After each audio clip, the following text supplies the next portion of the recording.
side of Alabama, and I don't really foresee that having a big impact on local weather for this evening. If anything, the thunderstorms that were raging across northern and western Alabama beginning to fade. So as they approach Montgomery, they're starting to collapse. But it's still moving in a southeasterly fashion, so I would not be totally shocked if a few leftover showers make their way to the Flint River area of southwestern Georgia later this evening and by midnight, but in a much weaker form. I do think the cloudiness will be left over, and that can spread over. That can blend in with the low-level moisture, maybe contribute to a more overcast start to your Thursday, maybe even some low visibilities with the fog. And then it'll take a little more time for the clouds to break, kind of similar to today.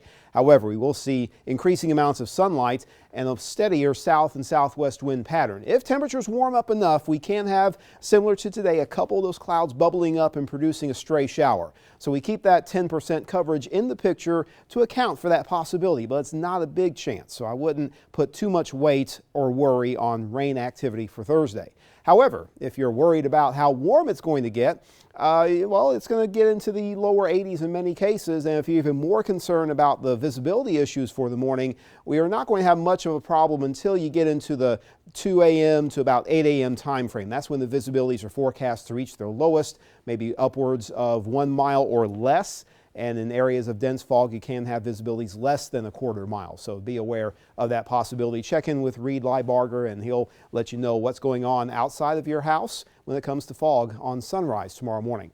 For tonight, however, expecting temperatures to keep falling into the mid and upper 50s. Average lows are in the upper 40s, so we're running warmer than average. And highs tomorrow, same category, above average. Not to records, but we'll get back into the lower 80s, especially if we can break those clouds quickly in the morning. And if we don't happen to hit 80 tomorrow, we have many more opportunities ahead of us in the next week. The rain chances stay limited. I'm pretty comfortable taking rain out of the scene entirely for Saturday and Sunday with a stronger high pressure system nearby.